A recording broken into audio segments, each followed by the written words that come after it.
Bien.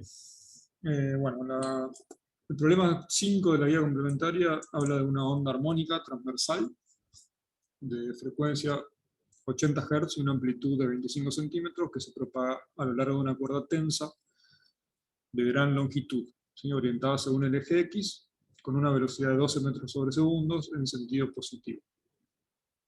Toda esa información que nos está dando ahí el enunciado es información que tiene que estar incorporada, digamos, en lo que va a ser la ecuación del movimiento de esta onda, o la ley de movimiento de los puntos, digamos, que conforman esta cuerda, ¿sí? Ya lo vamos a escribir ahora en la hoja. Y acá nos da una condición de contorno, una condición inicial. Dice, sabiendo que en el instante t igual a 0, el punto de la cuerda en x igual a 0, es decir, en el origen, tiene una elongación y igual a 0, o sea que en ese momento ese punto está pasando por lo que sería la posición de equilibrio de los puntos de la cuerda, y que su velocidad de oscilación es positiva, determinar una serie de cosas. ¿Sí? O sea, hay muchísima información en este párrafo que nos da acá, y toda esa información tiene que estar contenida de alguna manera en la ecuación de onda que va a describir este tipo de movimiento. ¿Bien? Lo que uno tiene que hacer es lograr escribir esa ecuación de onda y después poder aplicarla, digamos, para aplicarla según lo que vaya pidiendo cada enunciado, para poder encontrar lo que necesitamos. ¿Bien? Entonces, justamente el primer ítem nos pide dar la expresión de esa que representa dicha onda. ¿Bien? O sea, encontrar esa ecuación donde tiene que estar contenida toda esta información que estábamos leyendo. Y después, bueno, hay varios puntos, después pide la expresión matemática que representa la velocidad de oscilación en función del tiempo de la cuerda en un determinado punto, ya vamos a ir viendo en detalle qué es lo que pide. Los valores máximos de la velocidad y la aceleración de los puntos de la cuerda, y después la diferencia de fase en un mismo instante de tiempo entre dos puntos de la cuerda que están separados a una cierta distancia. ¿Bien? Entonces, esto que tenemos acá es una onda que está viajando en algún medio. ¿Bien? Es una onda viajera que llamamos, que se diferencia de lo que es una onda estacionaria, que después, si quieren, podemos pasar a ver algún problema de onda estacionaria, ¿sí? O bien de interferencia de onda, que son las cosas que me interesa que veamos, porque son las que quedaron colgadas. Entonces, primero veamos cómo escribir esta ecuación, ¿sí? Yo voy a tratar de dejarme esto a la vista, para no tener que estar volviendo cada vez. Me la pasé a otra pantalla. Y ahora nos pasamos a la hoja. Bien, entonces, tenemos una onda armónica transversal, es el primer dato que nos da el enunciado. Que sea transversal nos indica cómo está siendo, digamos, la perturbación respecto del sentido de propagación de la onda. En este caso, podemos pensar que esta onda se propaga en una cuerda, que eso también lo dice el enunciado, y esta cuerda está, digamos, ubicada o alineada a lo largo del eje X. ¿Bien? Ese sería el eje X, este que está acá sería el eje Y. ¿Bien? Entonces imaginemos que tenemos una cuerda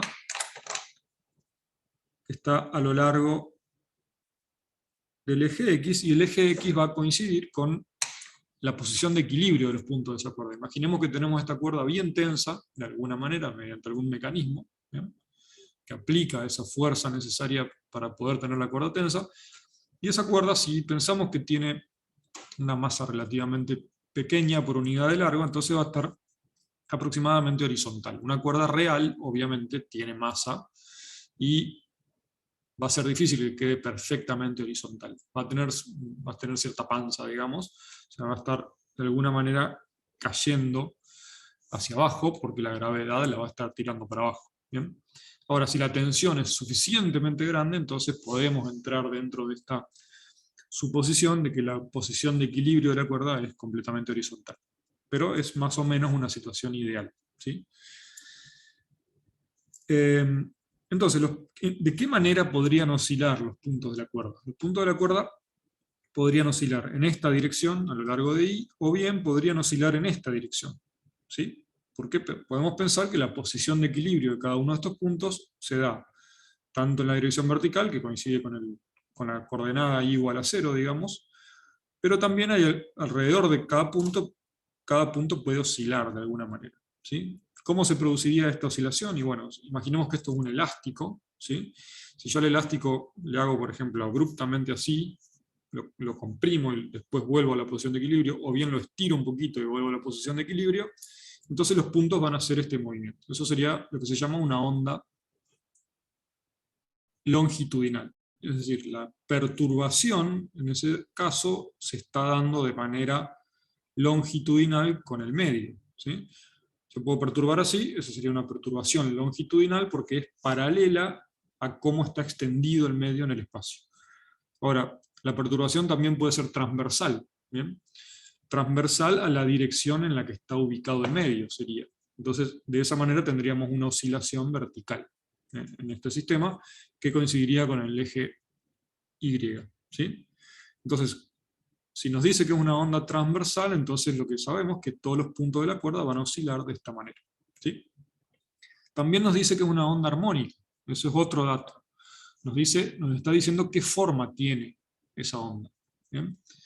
Al ser armónica nos están diciendo que es una función seno o una función coseno, ¿sí? Entonces podemos imaginarnos una función seno o coseno que viaja a lo largo de la cuerda, ya sea para allá o para allá. ¿Bien? Podría viajar en cualquiera de los dos sentidos. Nos está diciendo con qué frecuencia tiene esa onda, ¿bien? Es decir, con qué frecuencia están oscilando los puntos alrededor de la posición de equilibrio, con qué rapidez podemos decir, o con cuán rápidamente cumple un ciclo de oscilación, cada uno de los puntos de la cuerda, esos son 80 Hz. Voy a ir anotando acá los datos. Tenemos una frecuencia de 80 Hz. Recuerden que Hz es ciclos, esto que está acá es ciclos por segundo, ¿sí? O sea que cada punto de la cuerda va a describir una oscilación transversal armónica, es decir, siguiendo un seno o un coseno, de tal manera que va a ser 80 ciclos de oscilación por segundo. Es una frecuencia bastante baja, digamos, en lo que es el espectro de frecuencia que puede tener una oscilación. Tengan en cuenta que las cuerdas de una guitarra, por ejemplo, pueden ir aproximadamente desde 80 Hz hasta alrededor de un poquito más, serían unos 900, 1000 Hz tal vez, no me acuerdo bien ahora los rangos, pero los instrumentos musicales están en el rango entre algunas decenas de Hz y algunos miles de Hz, ¿sí? Como para tener una referencia de valores de frecuencia. Entonces la cuerda más aguda de un piano va a tener una frecuencia de unos 1000 y pico, casi 2000, por ahí, y las cuerdas más graves de un piano va a tener una frecuencia aproximadamente de este valor. O sea que podría ser una nota musical, digamos, bastante grave en este caso, sonando bastante grave. Entonces, nosotros tenemos que encontrar la expresión I de xt, recuerden que una onda es una función de la posición y del tiempo, que describe la onda que nos está diciendo el enunciado. Todavía nos faltan varios datos acá. También nos está dando la amplitud de la onda, dice que son 25 centímetros, eso quiere decir que cada punto va a describir una oscilación alrededor de la posición de equilibrio, moviéndose 25 centímetros como máximo para un lado, y 25 centímetros como máximo para el otro, ¿sí? La amplitud, la elongación máxima vendría a ser la amplitud. Después nos está dando la velocidad de propagación, nos dice que son 12 metros por segundo, ¿sí? Esta velocidad de propagación es la velocidad con la que se transmite la información punto a punto, digamos, ¿sí? Tengan en cuenta que si, por ejemplo, el punto que está acá empieza a moverse de esta manera, el punto que está enseguida pegado a él, que está interaccionando por mecanismos atómicos o moleculares, va a sentir esa vibración y en algún momento va a terminar acompañándola, ¿sí? Y así sucesivamente con todos los puntos que siguen. O sea, la información de esta oscilación se va a propagar a todo el medio con una cierta velocidad. Eso es lo que se llama la velocidad de propagación, que en este caso son 12 metros por segundo. ¿Bien? O sea, en un segundo la perturbación va a haber viajado 12 metros, sería eso. O sea, el punto que está a 12 metros del origen se va a enterar un segundo después de que empezamos a mover este extremo de la cuerda, ¿sí? Dice que se propaga en el sentido positivo, ¿sí? Si el sentido positivo es para allá, entonces la velocidad va a estar dirigida en aquella dirección, la velocidad de propagación estamos diciendo. Y eso nos va a determinar alguna cuestión también acá dentro de la ecuación, que es un signo, si se acuerdan. Y después nos da la condición de contorno. Nos dice que en t igual a 0, este punto que está en el origen, tiene una elongación y igual a 0, o sea que está instantáneamente pasando por ese punto. ¿Bien? Y que su velocidad de oscilación está siendo positiva, es decir que este punto en ese instante de tiempo, que es t igual a 0, y en esa posición, está teniendo un vector velocidad que es hacia arriba. ¿Bien? O sea que un tiempo después del 0, este punto va a tener que estar arriba, digamos. ¿Sí? Va a tener que estar por encima del 0. Eso es un dato que nos determina lo que sería la fase inicial de esta onda. Ahora yo lo que voy a escribir acá es la ecuación general de una onda viajera, armónica, y después vamos a empezar a tratar de meter toda esta información. ¿Bien? La ecuación general de una onda viajera es A por el seno de K por X más o menos omega t y más o menos alguna fase inicial. ¿Sí? Esa es la expresión general. Toda onda armónica que viaja en algún medio que está alineado con X, ¿bien? Teniendo una oscilación transversal al medio, o sea, moviéndose en Y, con una cierta frecuencia y una cierta amplitud, va a estar dada por esta expresión, ¿bien? Que es la que uno tiene que adaptar después al problema del que se trata. Entonces, toda esta información que nos dan acá, tenemos que incorporarla a esta forma general. ¿Bien? La amplitud es la más directa, este dato va directo ahí, digamos, estos son 25 centímetros. ¿Sí? Después tenemos la función seno, que podríamos haber elegido también un coseno. ¿Sí? Cualquiera de las dos elecciones corresponde a una onda armónica. Después tenemos acá lo que llamamos el número de onda, ¿sí? Que está definido como 2pi sobre lambda. ¿Bien? Este es el número de onda, esto sería la frecuencia espacial, es decir, cada cuánta distancia se cumple un ciclo de la onda. ¿Sí? Tengan en cuenta que esto vendría a ser una función seno. La función seno la dibujo acá abajo. Si esto es x, el seno de x es una función de este tipo. ¿Bien? Fíjense que este punto que está acá está pasando por el 0 en ese instante. ¿Sí? Cada uno de estos puntos está oscilando de esta manera. ¿Bien? En conjunto, eso hace que todo el medio tenga una cierta forma de onda, que es la que está dada por esta función que está acá. Y esta función, a medida que transcurre el tiempo, va viajando para allá o para allá. ¿Sí? Si viaja en sentido positivo, tenemos que poner un signo menos. Y si viaja en sentido negativo, tenemos que poner un signo más. Eso es algo que ya sabemos de matemática. Si yo tengo una función y la quiero desplazar para la derecha, al argumento de esa función tengo que restarle cuánto quiero desplazarla. ¿Bien? Y si la quiero correr hacia la izquierda, tengo que sumarle al argumento eso que quiero desplazarla. ¿Bien? Entonces, si ese desplazamiento es continuo en el tiempo, eso sería este término, entonces la onda se desplaza continuamente y se transforma en una onda viajera. ¿Bien? ¿Hasta ahí vamos? ¿Está claro? ¿Vamos bien?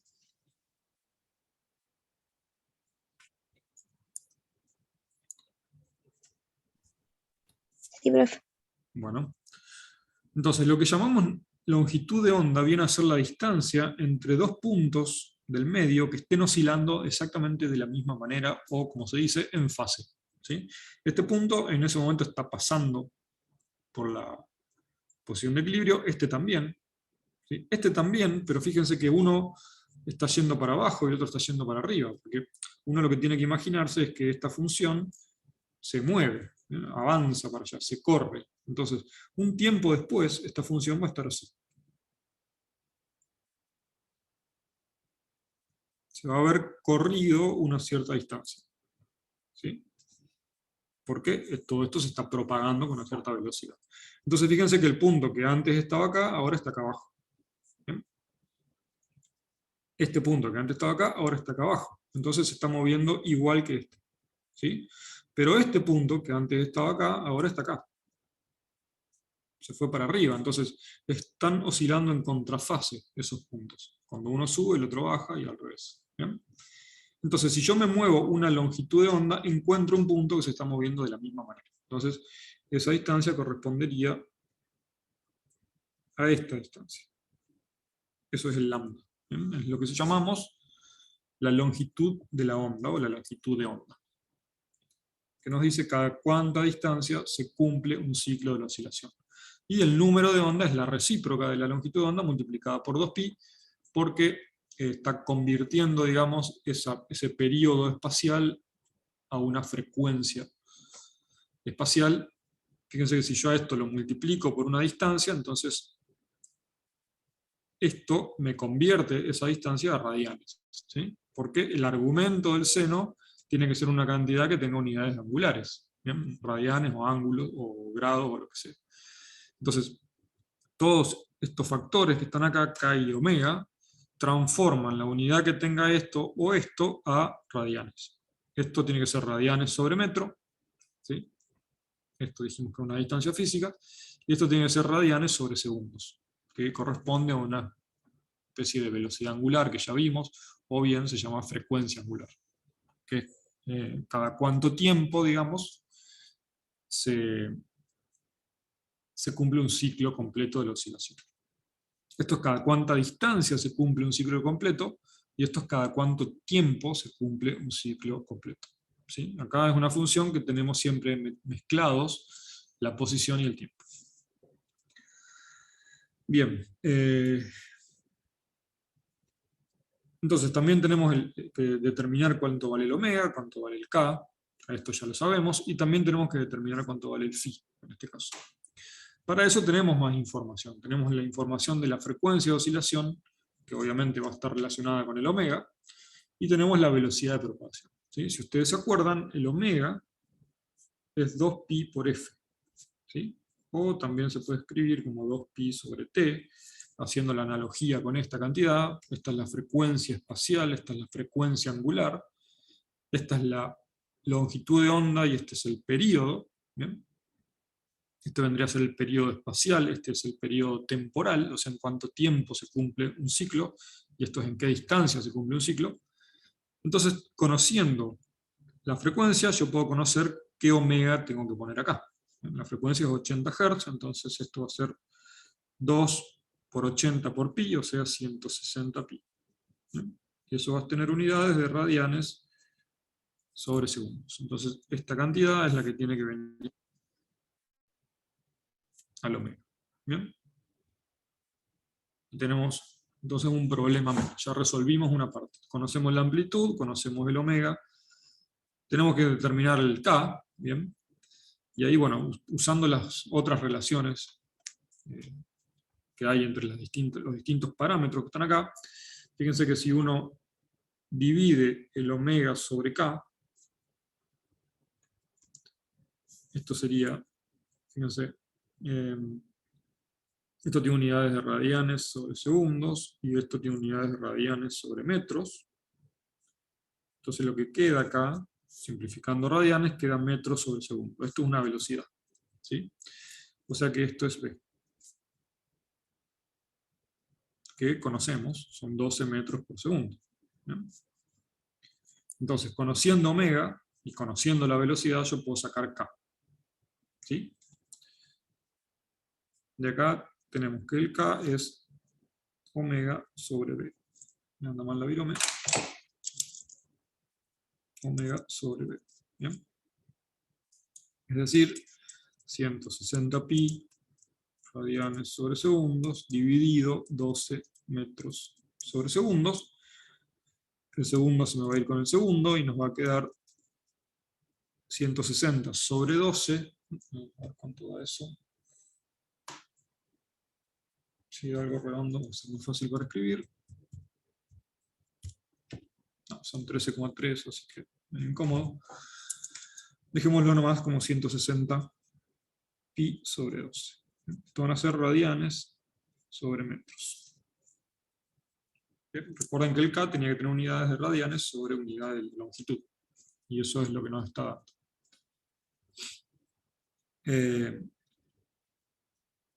Bien, entonces ya tenemos ahora el K. A ese valor, que es, lo vuelvo a poner acá, 160 pi sobre 12, lo tenemos que meter acá.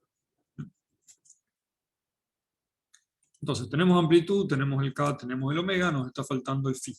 ¿Sí? Y para eso tenemos que usar la condición inicial que nos está dando el enunciado.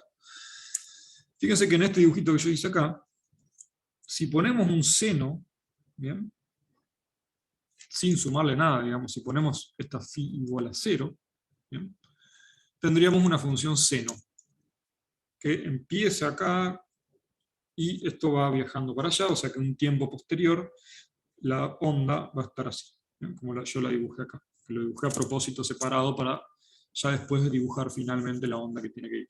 ¿Bien? Fíjense que este punto se fue para abajo, para t mayor a 0. ¿Bien? Y lo que yo necesito es que el punto se vaya para arriba, porque nos está diciendo que este punto del origen tiene velocidad positiva en t igual a 0. O sea que eso implica que un tiempo después, este punto tiene que estar arriba. ¿Bien? O sea que lo que necesitamos para que eso pase es que a esta función seno que está acá, la tengamos reflejada, o sea, cambiada de signo, digamos. ¿Sí? Si yo, fíjense, a esto lo vuelvo a dibujar, si lo dibujo así, que es un menos seno, esto sería menos seno de x, función de x, si a esto me lo imagino un tiempo posterior, esta onda va a estar así. ¿Bien? O sea, se va a haber corrido para allá, y si yo me la imagino continuando para allá, esto sería así. ¿Bien? Entonces, este punto que estaba en el origen, para t igual a 0, un tiempo después va a haber subido un poquito. Y eso es lo que yo necesito para esto. Entonces, necesito que este phi, como yo puse un seno acá, necesito que este phi me cambie el signo del seno. ¿Bien? O sea, yo necesito que i en 0, 0, o sea, en x igual a 0 y en t igual a 0, sea 0, eso por un lado, pero también necesito que la b sub i en 0, 0 sea positiva, digamos, sea mayor a 0. ¿Bien? Entonces, estas son las ecuaciones que me determinan el valor de phi. Fíjense que si yo acá pongo x igual a 0 y t igual a 0, me queda a por el seno de phi, y eso tiene que ser 0. ¿Sí? O sea, eso se cumple, digamos. Si yo pongo seno de phi igual a 0, se cumple cuando phi es 0. ¿Sí? Pero phi es 0, si phi es 0, yo tengo esta función y no esta, que es la que necesitamos. Entonces, si yo pusiera phi igual a 0 acá, le estaría errando, digamos, estaría poniendo una fase inicial incorrecta. La condición que me determina cuánto tiene que valer es esto que está acá. ¿Sí? La velocidad de oscilación después va a estar determinada por la derivada de esta función. ¿Sí? Entonces, si yo necesito que acá venga un menos, o sea, transformar esta función en un menos, yo necesito darle a esta fase inicial un valor igual a pi. ¿Bien? ¿Por qué? Porque el seno de pi es igual, perdón, tengo que dar un valor, a ver qué valor me lo convierte en menos seno esto.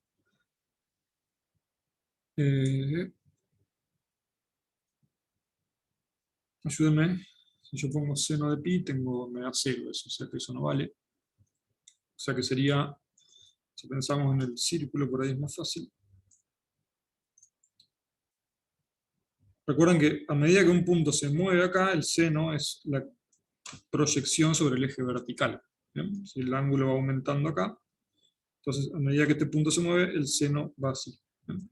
Entonces, para este ángulo, por ejemplo, yo tengo este valor del seno, pero yo necesito que esto venga para acá. Digamos. O sea que esto que está acá venga para acá. Así que lo que podemos hacer directamente, para no complicarnos, es a esto ponerle un valor igual a 0, pero acá poner un menos. Y con eso solucionamos la condición inicial. ¿Sí? Entonces, finalmente, digamos, como se tienen que cumplir estas cosas, nos queda que la y de xt va a ser igual a menos la amplitud, que eran 25 centímetros, por el seno de k, que es, ya pongo todo, 160 pi sobre 12, por x, menos, porque esto se está propagando en sentido positivo, entonces tengo que poner un menos, omega, que es 160 pi, por t, y nada más. Esa sería la función.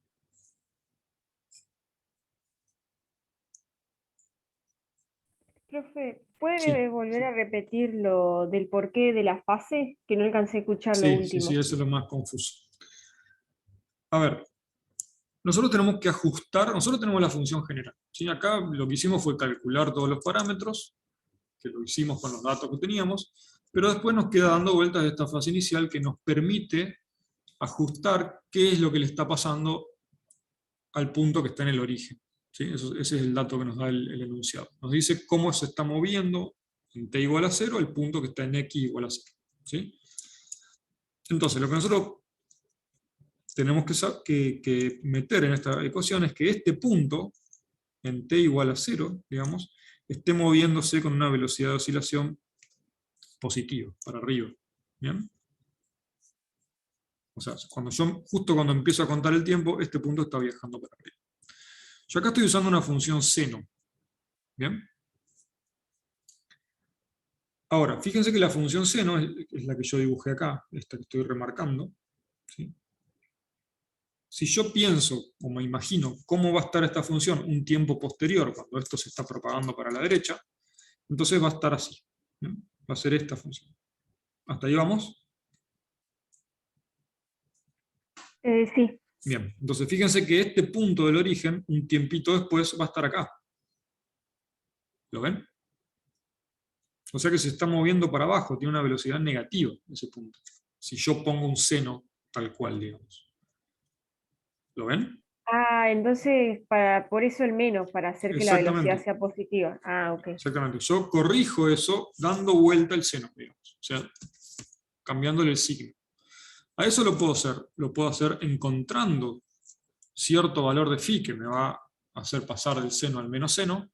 ¿Bien?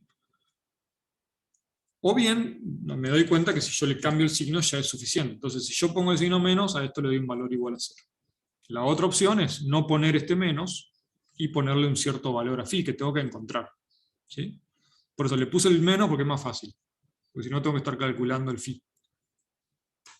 Vamos a calcularlo porque de esa manera es otra forma de resolverlo.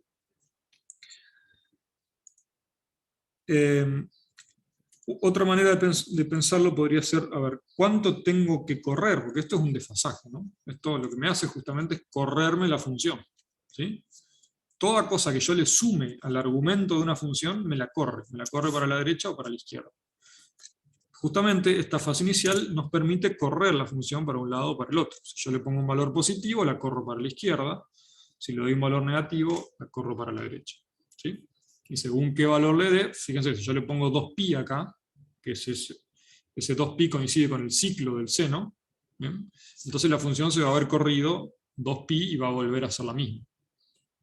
¿Está bien? Entonces, si le pongo un valor igual a 0, no la corro nada. Si le pongo un valor de 2pi, la corro un ciclo completo y la función se repite, vuelve a ser igual. Y si la corro algo intermedio entre 0 y 2pi, la corro lo que yo quiera. ¿Bien?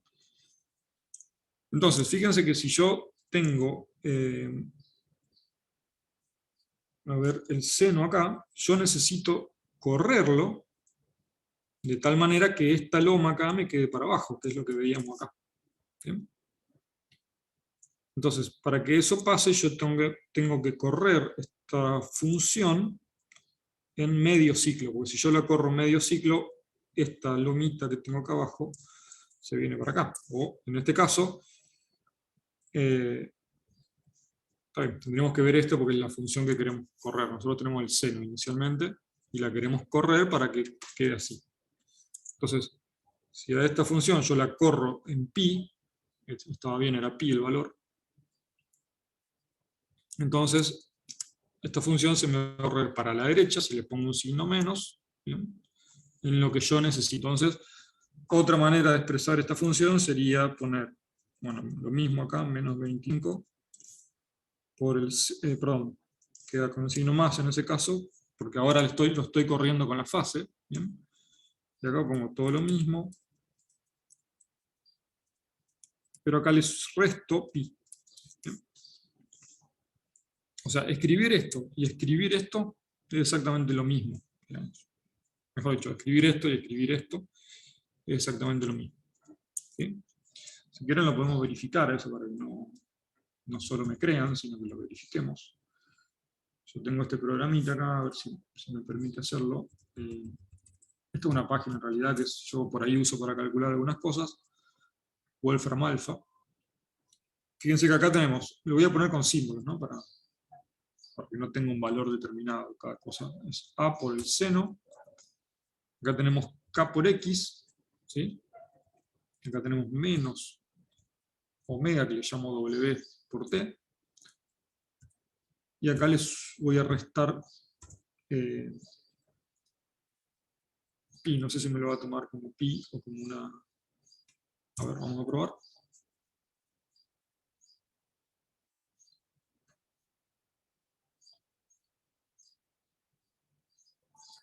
Acá está, fíjense en esto. Acá tengo A por el seno, esto es lo que yo ingresé, ¿no? A por el seno de K por X menos omega T menos pi. ¿Bien? Y acá me da un resultado, digamos.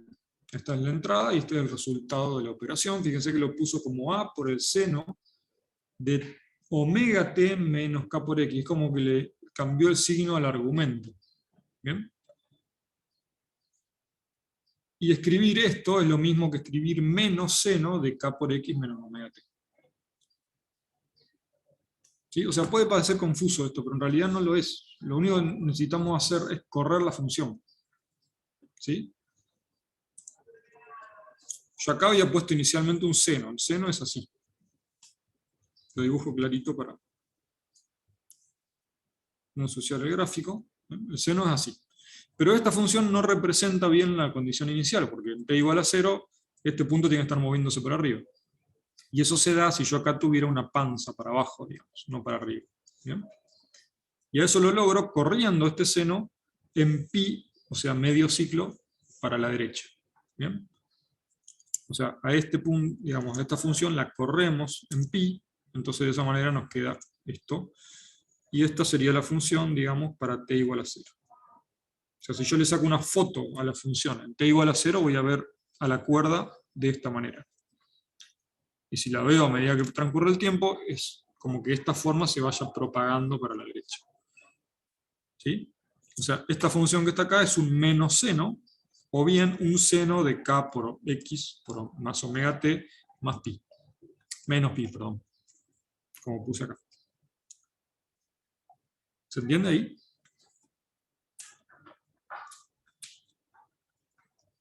¿O todavía no? Sí, yo por lo menos lo entendí. Bueno. Sí, se entiende, profe. Bueno, es muy, por ahí, bastante útil. Si tienen algún programita que les permita graficar funciones, fíjense que jueguen con esto, digamos, corran la función, o sea, denle valores distintos a esta fase para que vean cómo se va corriendo la función. Y verifiquen que si lo corren en 2pi negativo, o sea, si a esta fase le dan menos 2pi de valor, entonces la función se les va a repetir y lo que va a haber pasado es que la función se corrió para la derecha un ciclo completo. Si le ponen el signo contrario, va a pasar lo mismo, pero se les va a correr para el otro lado. No se van a dar cuenta en el gráfico porque van a volver a obtener la misma función, porque la función se repite cada 2pi, justamente. Y si le dan un valor intermedio, por ejemplo pi, lo que pasa es que se corre medio ciclo nomás. ¿Bien? A ver, tal vez lo podemos hacer. Habría algunas páginas acá que son por ahí útiles. Esto no, esto no. No creo que no hay ninguna que permita hacer eso, no. Pero vamos a ir a GeoGebra.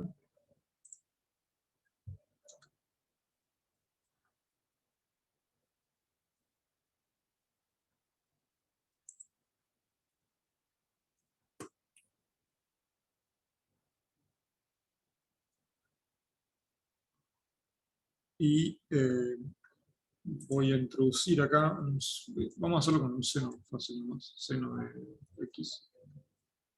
Ahí tenemos el gráfico del seno de x. ¿Sí? Fíjense que si yo a esto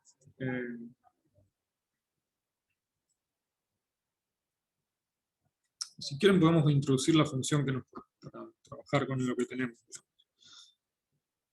Acá tenemos seno de 160 por pi por x sobre 12. Lo que pasa es que no va a entender la parte del tiempo. Vamos a graficar solo la parte espacial, ¿sí? Solamente la parte que tiene por x, o sea, el k por x. Acá no está entendiendo lo que es el pi, me parece. Vamos a ponerle 3,1416. Ahí tenemos la función, ¿sí? Es una frecuencia bastante alta, por eso se ve tan comprimida. Tratando de hacer un zoom, para que lo veamos.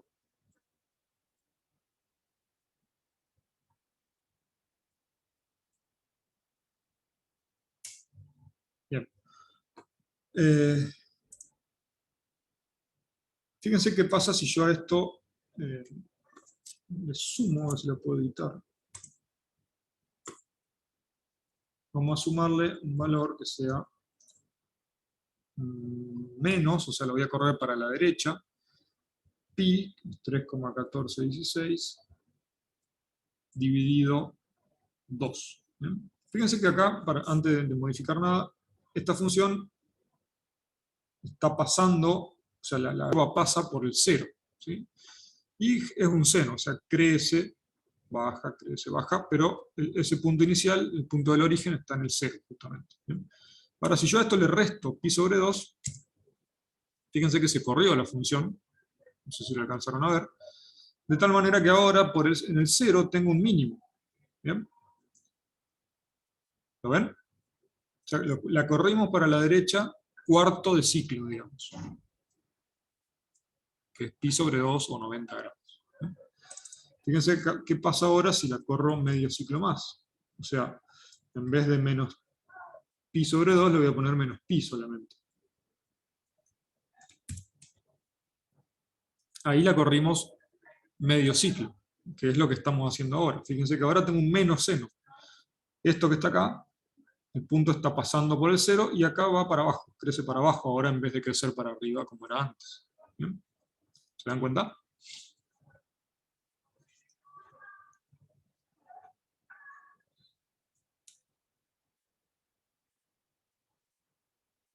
¿Lo alcanzan a ver?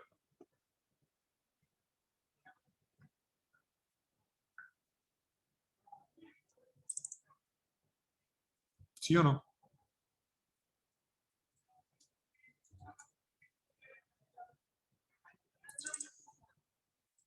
No escucho.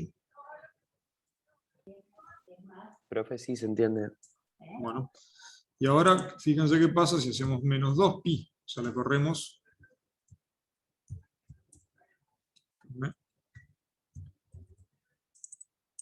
Vamos a escribir. Pongo acá 2 por esto.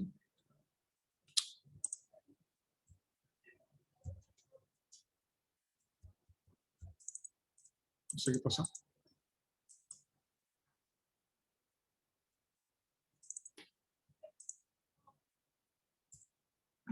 Ahora sí me deja.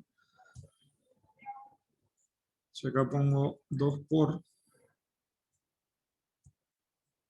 pi sobre 1, que sería 2 por pi, me quedó así porque bueno, me quedó esa fracción ahí. Pero si la corro 2pi, fíjense que digo cualquier cosa.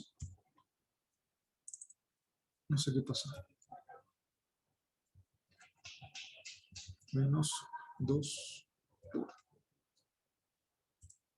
Ahí está. Fíjense que ahora vuelvo a tener un seno, o sea, le corrí un ciclo completo para la derecha y ahora de nuevo, está en 0 y crece para arriba. ¿Sí? Ahora, para verificar que si ponemos phi igual a menos pi, que poner un menos adelante del seno es exactamente lo mismo, saquémosle esto que le estoy sumando. Saquemos esta parte. Pongamos phi igual a 0 y pongamos un menos acá afuera, para que vean que es la misma función. ¿Ven? Tengo el 0, pasa por el 0 y crece para abajo, que eso es lo que necesitamos. Entonces, poner un seno adelante o sumarle menos pi al argumento, o sea, poner la fase inicial igual a menos pi, es equivalente, digamos, matemáticamente. ¿Está bien?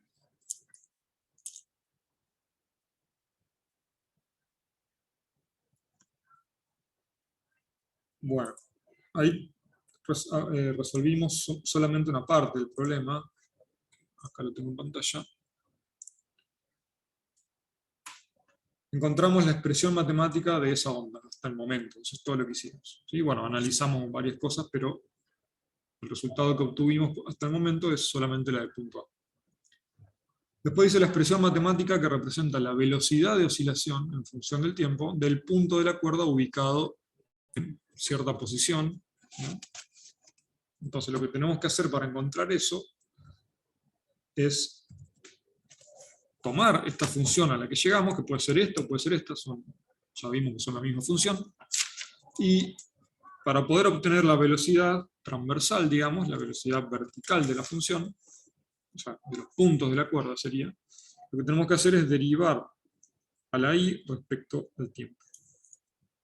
Si tengo la posición en función del tiempo, y lo derivo, entonces obtengo la velocidad vertical como función del tiempo. Como función del tiempo, y también va a ser como función de la posición, porque la i ya es de xt. ¿Bien? Fíjense que yo acá puse una derivada parcial, porque esta función tiene dos variables, tiene x y tiene t. Yo necesito derivarla respecto al tiempo solamente para obtener la velocidad. Entonces la parte con x me va a quedar inalterada. ¿Sí? Entonces la derivada de esta función, yo lo que tengo que hacer es transformar esto en un coseno, porque la derivada del seno es el coseno, y acá tengo menos 160 pi por t, y ese menos 160 pi tiene que salir afuera del seno, y va a quedar multiplicando la amplitud. ¿Bien? Entonces lo que nos va a quedar en definitiva es menos 160 pi, que es el omega, por 25 milímetros, por un coseno de todo lo mismo. O sea, el argumento no cambia.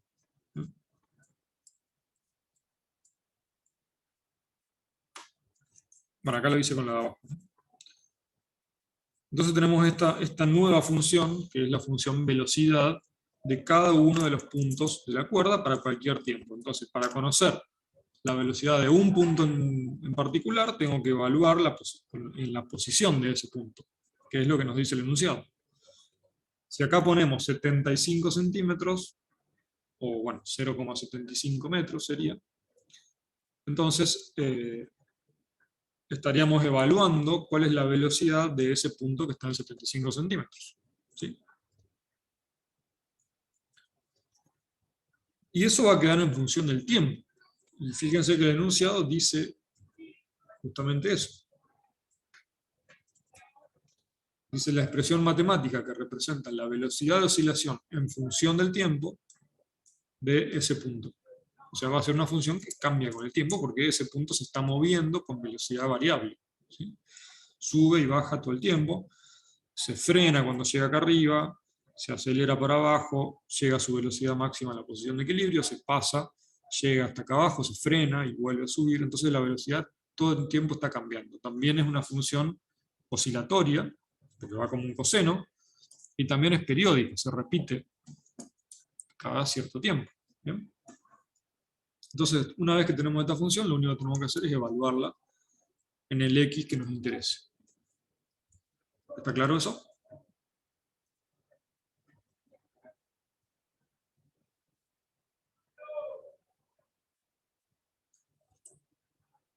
Después, el punto C nos pide los valores máximos de la velocidad y la aceleración. ¿Cómo sacamos el valor máximo de la velocidad? Bueno, simplemente podemos analizar esto que obtuvimos recién. Esta es la función que me describe la velocidad vertical de los puntos de la cuerda en función del tiempo y el espacio, ¿sí? Fíjense que acá tenemos esto, que es una función que varía entre -1 y +1. ¿No? O sea, esto nunca toma valores que estén por encima de 1 o por debajo de -1. ¿Sí? O sea que, si yo me quiero fijar cuál es el valor máximo que toma la velocidad, y básicamente me tengo que fijar en esto. ¿Sí? Porque esto nunca se pasa de +1 o -1. Entonces, esto que multiplica como mucho a 1 o como mínimo a -1, es lo que me determina qué valor máximo o mínimo va a tomar esta función. ¿Sí? Entonces, si esto toma un valor a -1, y acá me va a quedar 160pi por 25, y si esto toma un valor igual a 1, que son los puntos extremos, me va a quedar menos 160pi por 25. Entonces, fíjense que lo único que cambia en el -1 y el +1 es el signo de esto, que es el signo de la velocidad. O sea, lo que nos está diciendo es que cuando esto toma los extremos, o sea, los valores máximos de esta función, los valores posibles son más todo esto o menos todo esto. Esos son los valores máximos del módulo de la velocidad, ¿sí? En algunos casos esa velocidad va a ser para arriba, en otros casos va a ser para abajo, cuando esté pasando por la posición de equilibrio, ahí toma la máxima velocidad. Y el cambio de signo se da porque a veces va para arriba y a veces está yendo para abajo, ¿bien? Con esa misma velocidad, pero con sentido contrario. Entonces a mí me interesa el módulo de esto, o sea, la velocidad máxima, digamos, es, no me anda mal la vieron, es esto, es el módulo de esta BI de XT, y me tengo que olvidar de esta parte, digamos, y pongo solo esto, 160pi por 25. ¿Bien?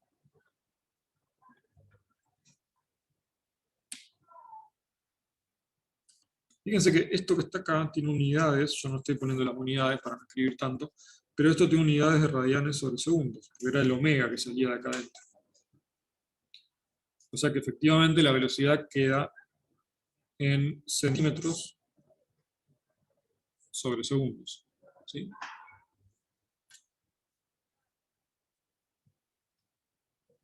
¿Se va entendiendo?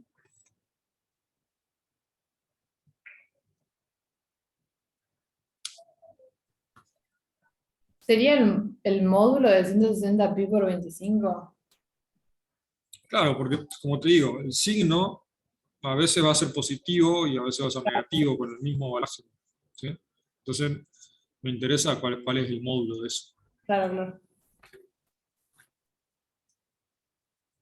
Bien. Y lo que nos está quedando, el último punto, es la diferencia de fase de oscilación en un mismo instante entre dos puntos que estén separados 37,5 centímetros. ¿Sí? Recién hace un rato les mencioné que la diferencia, o sea, a medida que uno avanza en la cuerda, o sea, a medida que uno avanza en X, los distintos puntos van teniendo distintas fases, ¿sí? Oscilan de manera desfasadamente, y eso tiene que ver con que la información tarda en viajar. Viaja con una cierta velocidad finita, ¿sí? No viaja inmediatamente. Entonces necesariamente se va a generar este movimiento ondulatorio, porque si yo empiezo a oscilar este punto, a medida que me alejo para allá, estos puntos siguientes se van enterando cada vez más tarde de que está habiendo una perturbación en el origen, ¿sí? Entonces se produce ese movimiento ondulatorio. ¿Bien?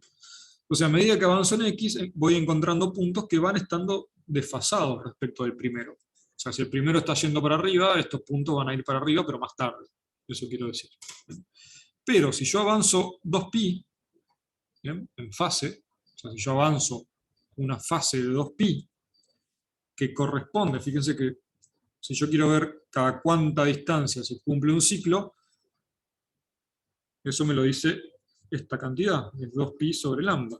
cada vez que transcurre lambda, se cumplen 2pi.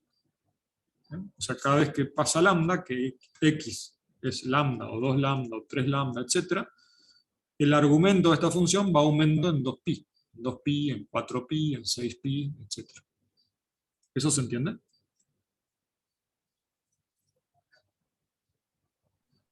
Sí, profe. Bien. Entonces, si yo avanzo una distancia que coincida con la longitud de onda, que todavía no la calculamos en ningún lado, pero bueno, la podemos conocer. ¿Por qué? Porque conocemos K. O sea, sabemos que esto es 160pi. ¿Sí? O sea, si conozco esto, puedo conocer lambda. De hecho, ya lo calculamos. El pi se me va. Bien. Entonces el lambda va a ser igual a 2 sobre 160 metros. O sea, 1 sobre 80 metros. Esa es la longitud de onda. Cada vez que yo avanzo 1 dividido 80 metros, si quieren lo podemos calcular numéricamente, eso es 1 sobre 80 es 0,0125, o sea, 1 centímetro, 25. Cada vez que avanzo 1 centímetro, 25, me voy a encontrar con un punto que está oscilando en fase con el primero. Si vuelvo a avanzar 1,25 centímetros, o sea, 2,5 centímetros en total, vuelvo a encontrar un punto que está en fase con el primero. Entonces, se ve que hay una relación en distancia y desfasaje, digamos.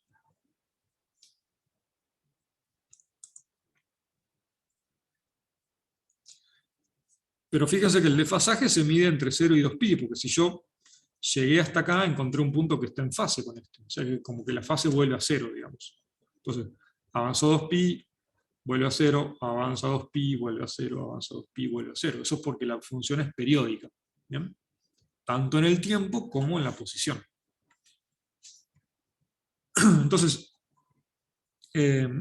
lo que relaciona, digamos, diferencia de fase, que sería este delta phi, con diferencia de distancia, es ni más ni menos que el K. ¿Por qué? Porque el K es el que me dice cada qué distancia el argumento de la función seno tiene que quedar en 2pi. Entonces, si yo tengo cualquier distancia y la multiplico por K, me da cuál es el desfasaje correspondiente a haberme movido esa distancia, respecto a algún punto inicial de referencia, digamos. ¿Sí?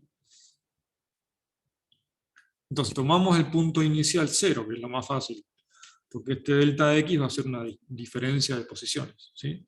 Entonces, si me paro en este punto como referencia, y me muevo 37,5 centímetros, este delta X sería 37,5 centímetros. Entonces tendríamos que hacer 160pi, que es el K, por 37,5 centímetros, que bueno, lo tendría que pasar a metros en realidad, porque el K está dado en metros. Eso, si hago esa cuenta, me va a dar el desfasaje. O sea, 160 por pi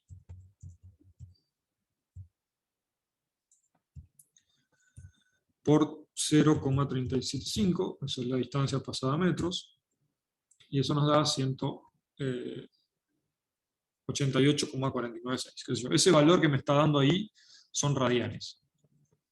¿Bien? Para poder saber, porque ese número es como que todavía no nos dice nada, digamos, nos da 100, lo pongo acá, 188, para tenerlo en mente, 0,5 radianes. ¿Sí? Para poder saber en qué estado, digamos, está de movimiento hasta ese punto, que está a 37,5 centímetros del origen, yo tendría que comparar esto con 2pi, ¿bien? Y ver cuánto me estoy pasando, digamos, de 2pi, o a cuántas longitudes de onda equivale esto. ¿Sí? Entonces, si a eso lo divido por 2pi, me dice cuántos ciclos tengo que moverme desde el origen hasta ese punto para tener este desfasaje, digamos. Fíjense que me está dando 30. O sea que si yo me muevo 30 ciclos, acá iría 1, 2, 3, 4, 5. Tendría que moverme 30 ciclos. Yo voy a estar llegando al punto en cuestión, ¿sí? Y fíjense que me tengo que mover una cantidad entera de ciclos. Eso quiere decir que ese punto, a 37,5 centímetros, está en fase con el del origen. O sea, otra manera de verlo es que 37,5 lo puedo comparar con la longitud de onda, que vimos que era 1/80 o 1,25 centímetros. Si esto dividido esto me da un entero, entonces quiere decir que me moví un número entero de longitud de onda. 37,5 dividido 1,25 me da 30. ¿Bien? O sea, me moví 30 ciclos desde el origen para llegar al punto que está en 37,5 centímetros en X. Y si me moví un número entero de ciclos, quiere decir que me estoy encontrando con un punto que está en la misma situación que el primero. ¿Sí? Me moví un número entero de ciclos de oscilación. ¿Se entiende esa idea?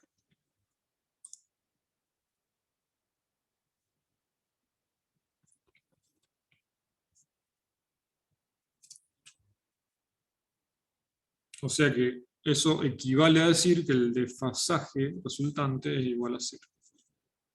Para x igual a 37,5. Y acá tendría que decir, para que esté bien respondido, respecto a y igual a 0. Ahora, esto que yo puse acá respecto a x igual a 0, en realidad vale para cualquier punto.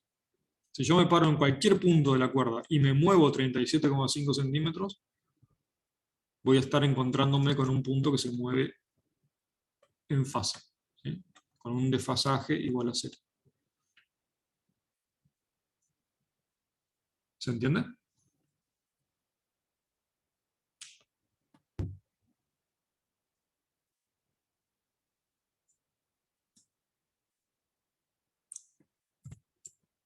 Yo no entendí lo último. Ujú. Sería de que A ver, cuando lo de- ese número te da entero, es que el desfasaje es 0, ¿no? Si no entendí mal. Claro, Ah, ok. exactamente. O sea, en realidad, a ver, vamos a hacerlo de nuevo. Me voy a pasar la hoja para... Estaba muy sucia la otra. Voy a volver a graficar acá la función seno para tenerla a la vista. Tenemos el x, tenemos el y, y la función que estamos nosotros usando es una función menos seno en realidad, que es así. Fíjense que yo a esto lo estoy dibujando con los ciclos muy separados. O sea, para que me sea más fácil dibujarlo en realidad. Pero si nos vamos a este gráfico que hicimos, vemos que la función tiene muchos ciclos a medida que yo avanzo, porque la frecuencia de oscilación es 80 Hz. O sea, cada segundo que transcurre se cumplen 80 ciclos de oscilación. ¿Bien? O sea que cada uno de estos puntos está oscilando bastante rápido, ¿bien? Con una cierta velocidad de propagación, de 12 metros por segundo. Entonces, en realidad, esta escala yo la estoy como alargando, digamos, ¿sí? Pero, fíjense que vimos nosotros que la longitud de onda era 1,25 centímetros. Eso lo calculamos a partir del K. El K era 160 pi, ¿se acuerdan? Y el K se define como 2pi sobre lambda, entonces fácilmente sale esto. ¿Bien? Entonces, la longitud de onda es 1,25 centímetros. Y recuerden que la longitud de onda es la distancia que yo tengo que avanzar para que se cumpla un ciclo. O sea, hasta acá tengo una longitud de onda, hasta acá tengo 2 longitudes de onda, acá voy a tener 3 longitudes de onda y así sucesivamente. Fíjense que todas estas distancias, si el gráfico estuviera bien hecho, serían todas iguales. Esto es lambda, lambda, lambda. Entonces, esto de acá hasta acá es lambda, de acá hasta acá es lambda, de acá hasta acá es lambda. Si yo cuento desde acá, esto es lambda, hasta acá voy a tener 2 lambda, hasta acá voy a tener 3 lambda de distancia. ¿Bien? Entonces, fíjense que cuando esto avanza lambda en x, la función avanza en su argumento 2pi, porque se cumplió un ciclo. Entonces, de acá hasta acá tengo 2pi en fase, que corresponde a una longitud de onda. Si avanzo 2 longitudes de onda, tengo 4pi, Si avanzo 3 longitudes de onda, tengo 6pi. ¿Lo ven a eso? Sí, Bien, entonces, si el desfasaje es k por delta x, yo acá pongo 160 pi radianes sobre metros por 0,375 centímetros, que es la distancia que me está dando el enunciado. Perdón, estos son metros ahora. Lo escribí como metros. Entonces esto me da un cierto valor, que era, lo hice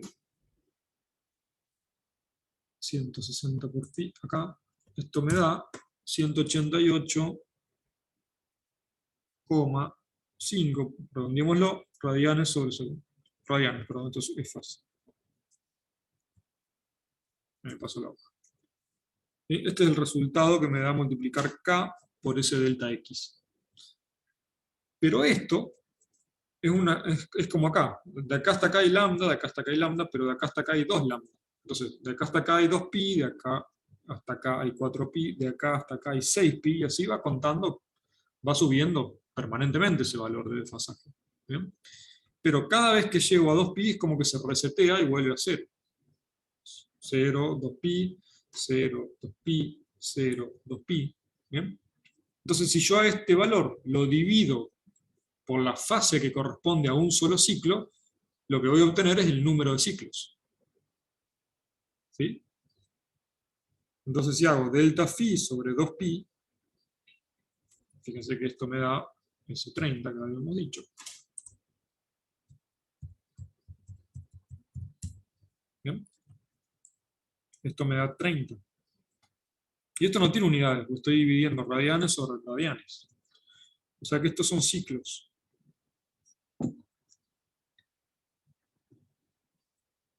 ¿Sí?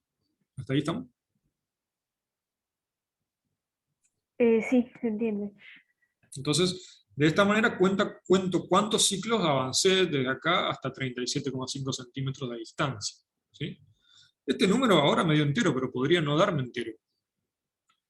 Si me da entero, yo lo que puedo asegurar es que, bueno, me moví un número entero de ciclos. Entonces, cada vez que me muevo un ciclo entero, digamos, estoy encontrándome con un punto que está oscilando igual que el primero. Entonces, si avancé 30, bueno, el desfasaje va a ser este, pero en realidad son 2 puntos que están en fase. ¿Bien? ¿Por qué? Porque cada 2pi se resetea el desfasaje. ¿Está bien?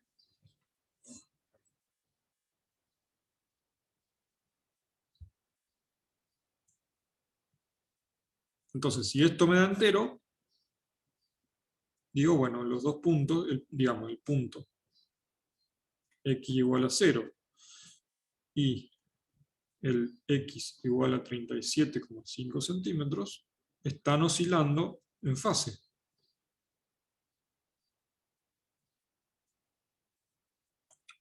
¿Por qué? Porque este desfasaje es un múltiplo entero de 2pi. ¿Sí?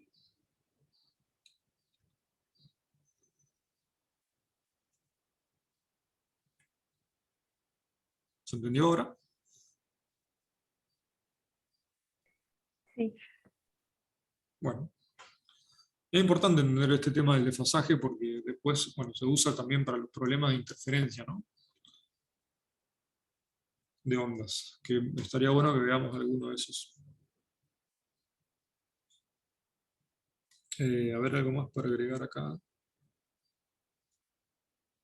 Bueno, otra manera de ver esto, digamos, es que si uno conoce la longitud de onda, es decir, si uno sabe cada cuánta distancia física se cumple un ciclo de oscilación, y yo tengo que ver un punto que está 37,5 centímetros separado de algún punto de referencia, entonces otra manera es comparar este 37,5 con la longitud de onda.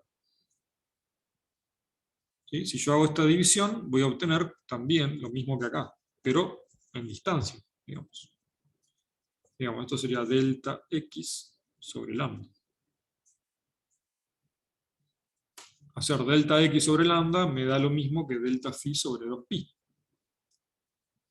Esto es diferencia de distancia, esto es período espacial, esto es diferencia de fase, esto es período en fase, digamos, angular. ¿Bien? O sea que esas dos cosas me tienen que dar lo mismo, y bueno, ya lo verificamos, efectivamente esto da 30 ciclos.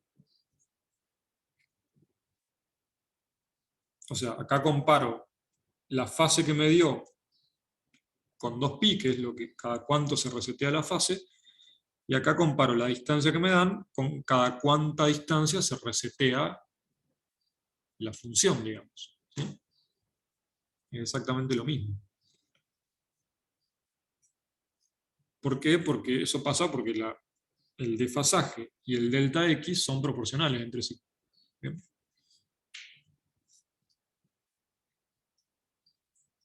Ahora, yo estaba tomando acá como referencia el punto de x igual a 0, pero en realidad esto vale para cualquier par de puntos que estén separados 37,5 centímetros. ¿Sí? Si yo me paro acá y me muevo 37,5 centímetros para allá, me voy a estar moviendo 30 ciclos, y voy a volver a encontrar un punto que está moviéndose exactamente igual que este. O sea, es independiente del punto inicial que yo tome, digamos.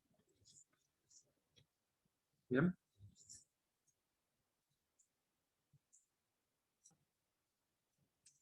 ¿Se entiende?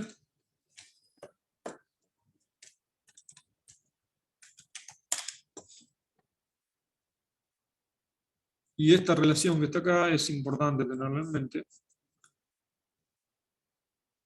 porque se usa para el problema de interferencia. ¿Sí? Si quieren, veamos alguno de esos, no sé si los hicieron ya. Si llegaron hasta el 5, supongo que sí, porque acá hay este problema, por ejemplo, es de interferencia de ondas.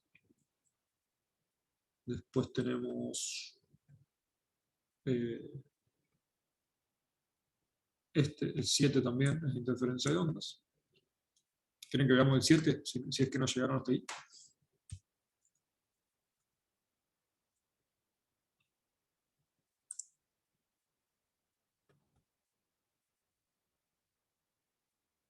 ¿Les parece?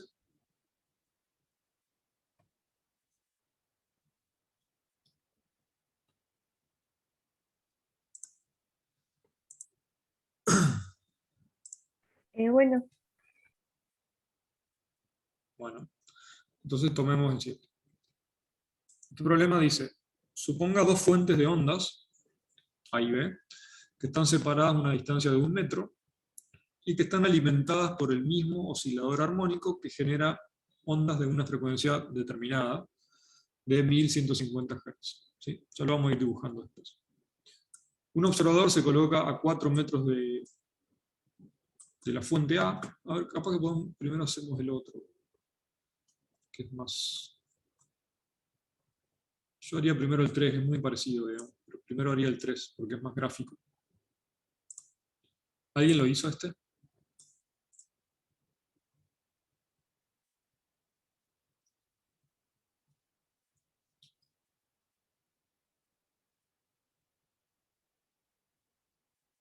¿No?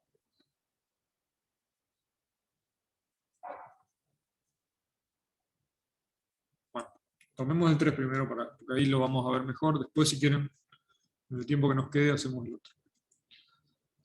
Acá también hay dos parlantes o dos fuentes de sonido o de ondas alimentados por el mismo oscilador que posee una frecuencia de 690 Hz en este caso, y los dos parlantes están separados a una distancia de 70 centímetros.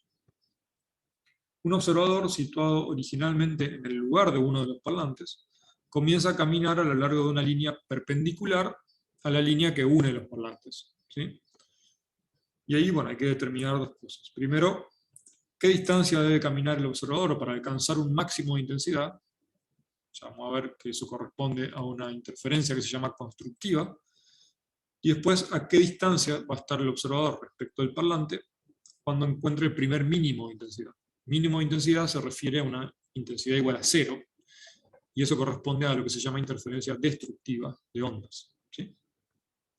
Ahora, bueno, vamos a hacer el problema y vamos a ir repasando un poco a qué nos estamos refiriendo con cada cosa. Entonces, me mudo a la hoja Así graficamos la situación. Aquí estamos. Tenemos dos parlantes, yo lo voy a dibujar acá. Tenemos uno por acá y otro por acá abajo. Los parlantes yo los pongo apuntando para allá, pero en realidad emiten ondas, podemos pensar en todas direcciones, ¿sí? Son como fuentes esféricas, digamos, de ondas. Este sería el parlante A, llamémosle, este sería el parlante B. Los dos parlantes están conectados al mismo oscilador. Eso quiere decir que la misma señal que sale por acá, ¿sí? Al mismo tiempo. O sea que si acá este oscilador le manda un máximo de intensidad al parlante, a este también le manda un máximo de intensidad. Pensemos en que si esta es una frecuencia de 690 Hz, pongo acá 690 Hz, entonces podemos pensar en que está sonando un tono, digamos, un tono con esta frecuencia bien determinada. Todo tono que tiene una frecuencia bien determinada corresponde a una onda senoidal o cosenoidal. ¿Sí? Un tono puro es una onda seno o coseno, no hay otra.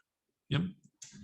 Los instrumentos musicales, por ejemplo, que uno los puede hacer sonar a distintas frecuencias, porque tiene distintas notas, ¿sí? Cada instrumento musical tiene una serie de distintas frecuencias que están sonando al mismo tiempo. Por ejemplo, un tono de una nota La de un piano tiene una composición de muchas frecuencias que están sonando al mismo tiempo.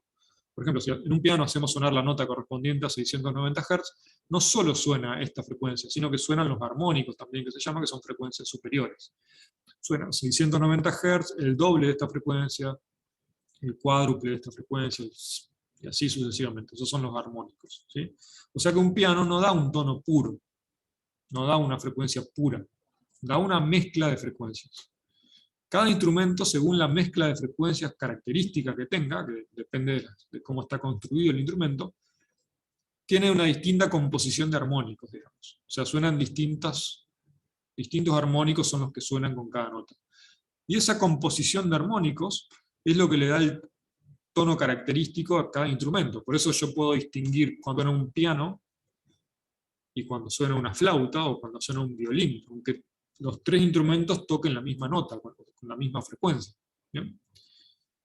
Entonces cada instrumento tiene su composición de frecuencias en cada nota que le da el sonido característico de ese instrumento. O sea, lo que quiero decir es que los instrumentos no emiten tonos puros, ¿sí? Si uno tiene una frecuencia definida como tenemos acá, entonces podemos asegurarnos que lo que está sonando es una onda seno o una onda coseno. ¿Cómo suena esa onda? Bueno, tenemos un parlante, el parlante tiene un émbolo que se mueve siguiendo una función armónica con esa frecuencia. En este caso 690 Hz. O sea, por cada segundo que pasa, el parlante va y viene 690 veces. Para que tengan una idea de cuán rápido es esto, ¿no? Y ese movimiento del émbolo del parlante lo que hace es comprimir el aire que está alrededor. Ese aire se comprime y eso es equivalente a perturbar una cuerda. O sea, en este caso el medio sería el aire, que yo lo estoy comprimiendo localmente, y esa compresión se va a propagar al resto de las moléculas de aire. ¿Bien?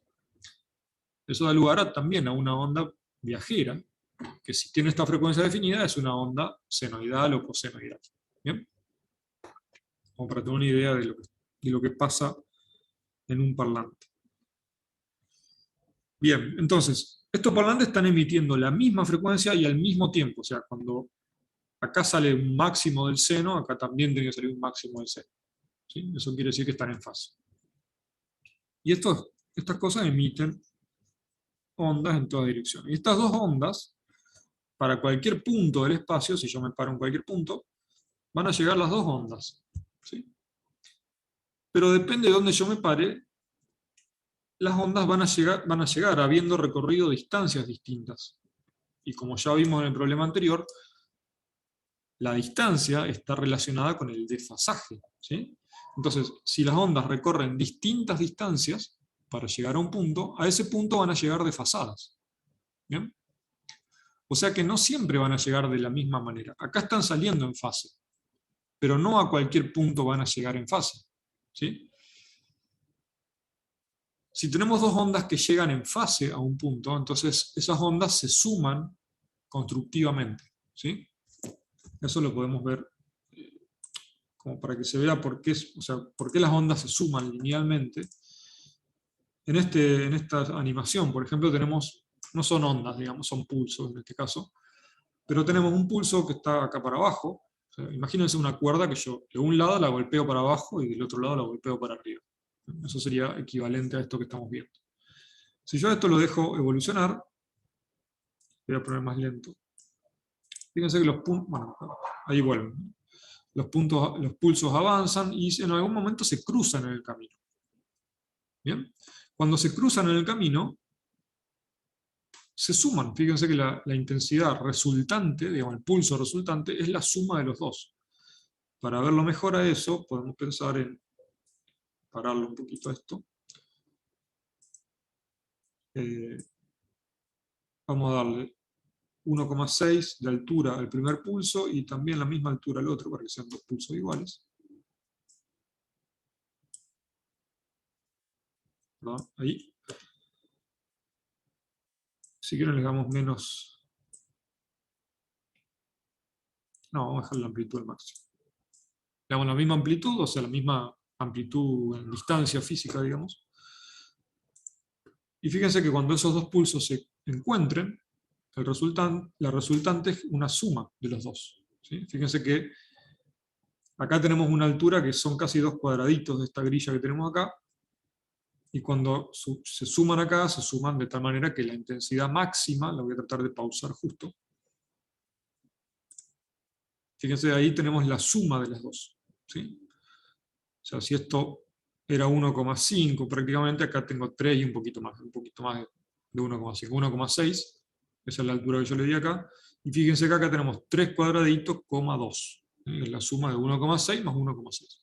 Entonces, cuando dos ondas o dos pulsos se encuentran en el espacio, se suman linealmente. Y después siguen su camino como si nada hubiera pasado. Fíjense que si esto sigue, los dos pulsos recuperan su forma y siguen viajando. Eso es lo que pasa con las ondas también. Estos son pulsos, pero lo mismo pasa con las ondas, porque no dejan de ser perturbaciones de un medio. ¿Bien? Ahora, ¿qué pasa si este pulso es al revés? ¿Qué va a pasar ahí?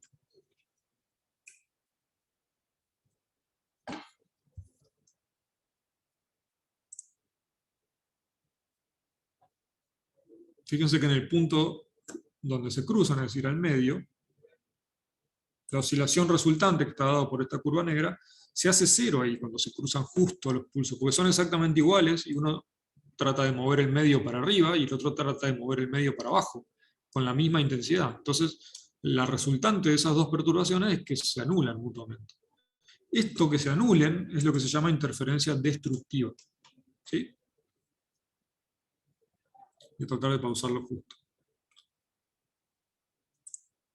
Bueno, es difícil, pero ahí la cuerda en un instante está completamente horizontal, porque los pulsos se anulan uno con otro. ¿Bien? Eso es lo que se llama interferencia destructiva, se destruyen, digamos, mutuamente. ¿Por qué? Porque uno quiere hacer mover el medio para un lado con cierta intensidad y el otro quiere hacer lo mismo, pero para el otro lado. Entonces, se suman esas dos cosas y da cero. Y si tienen la misma altura, o sea, 1,6 y 1,6, ya vimos que se da lo que se llama interferencia constructiva. Es decir, la intensidad resultante es la intensidad máxima posible, que es la suma de las dos. Y esto lo muestro porque cuando veamos interferencia de ondas, pasa lo mismo, digamos. Si las dos ondas llegan a un punto de tal manera que llega una onda con un máximo y la otra onda con un máximo, entonces la resultante es que en ese punto instantáneamente va a haber una intensidad que es el doble de la intensidad de cada una de las ondas, de la amplitud de cada una de las ondas. Pero si una onda llega con un máximo y la otra onda llega con un mínimo, de igual amplitud, pasa lo mismo que con los pulsos al revés. Se cancelan una con otra. Entonces se destruyen. ¿Bien? Si fueran ondas de sonido, esa destrucción de una onda con otra corresponde a que uno no escuche nada, en definitiva. O sea, aun cuando hay ondas que están llegando a mi oído, una le dice a mi tímpano, movete para adentro, y la otra le dice a mi tímpano, movete para afuera. Entonces el tímpano se mueve con la suma de las dos perturbaciones y no se mueve. ¿Bien? Eso es lo que se llama interferencia destructiva. En cambio, si una onda llega a un máximo, le dice a mi tímpano, movete todo para adentro, la otra onda le dice lo mismo al mismo tiempo, entonces el tímpano se mueve el doble para adentro. Y yo escucho un máximo de intensidad. ¿Bien? ¿Se entiende esa idea?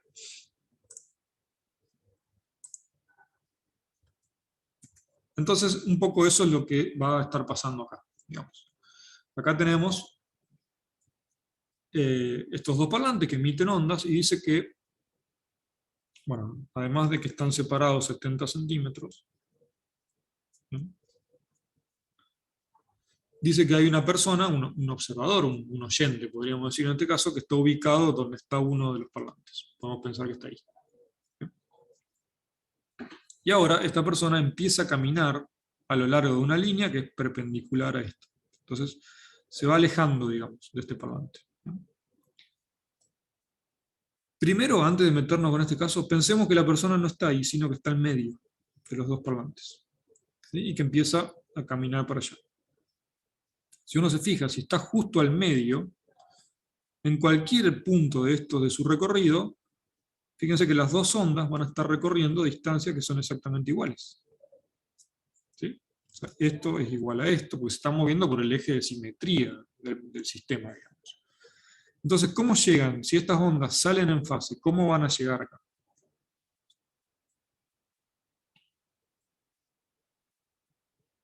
Les pregunto a ustedes.